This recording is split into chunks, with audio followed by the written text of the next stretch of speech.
इमाम अहमद बिन हम्बल रहमतुल्लाह अलैह बहुत बड़े मुहद्दिस थे। एक बुजुर्ग थे शाह बकीउद्दीन इब्न मखलद। वो कहते हैं मुझे पता चला कि इस दौर में नबी करीम अलैहिस्सलाम की हदीस जो सबसे बेहतरीन पढ़ाते हैं वो इमाम अहमद बिन हम्बल हैं। उनको हुजूर की हदीस से जो खास शगफ है वो किसी और को नहीं। कहते हैं मेरे दिल में लौ लग गई, हालांकि मैं अमीर घराने से था।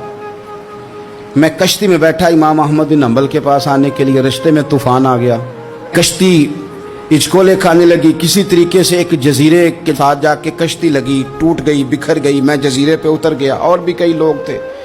एक महीना वहाँ रहना पड़ा। बारिशें ख़त्म हुई, मौसम ठीक हुआ तो एक कश्ती दिखाई दी आती हुई।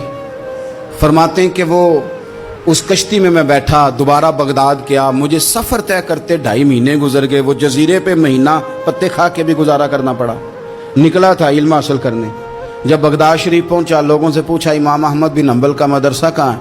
उन्होंने कहा वो मदरसा तो बंद हो गया है, वक्त का बादशाह मुखालिफ हो गया, मस्जिद मदरसा सील कर दिया।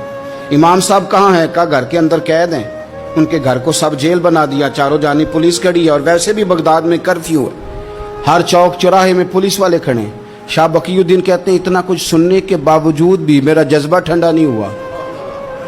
वो महीने में सफ़र की सोबतें, गो सुना था कि आस्ताना यार दूर है, पर हमने भी ठान ली थी कि जाना।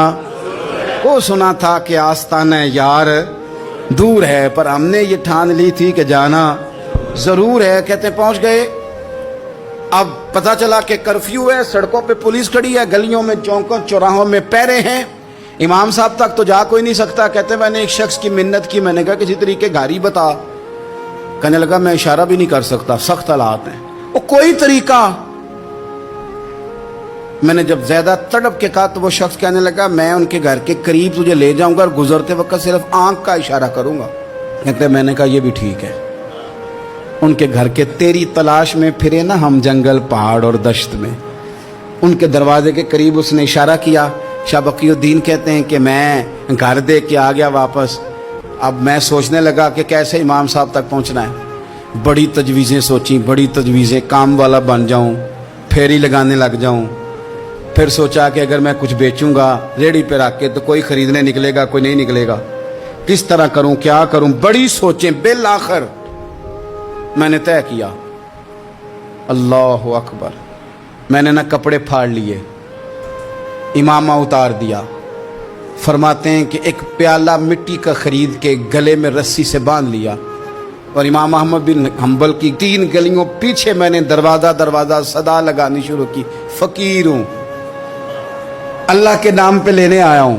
कहते हैं एक एक दिनार मांगते मांगते मांगते मांगते आजम यार मनौन दिखाता रसा की पेश बटाए।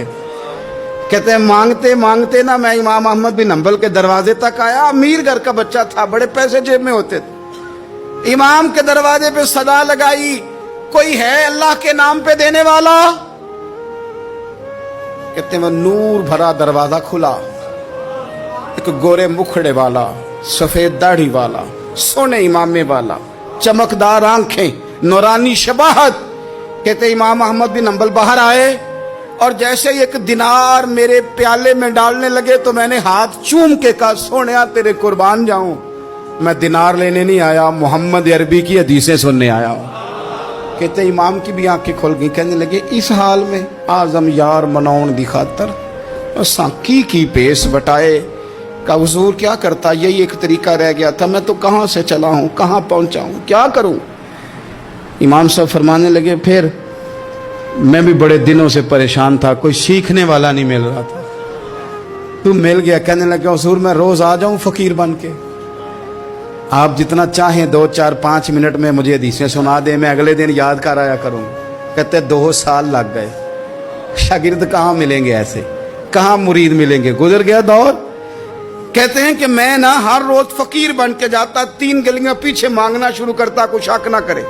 2 साल दरवाजे पे जाता, आगे प्याला करता, इमाम एक दिनार डालते और मुस्तफ़ा की हदीस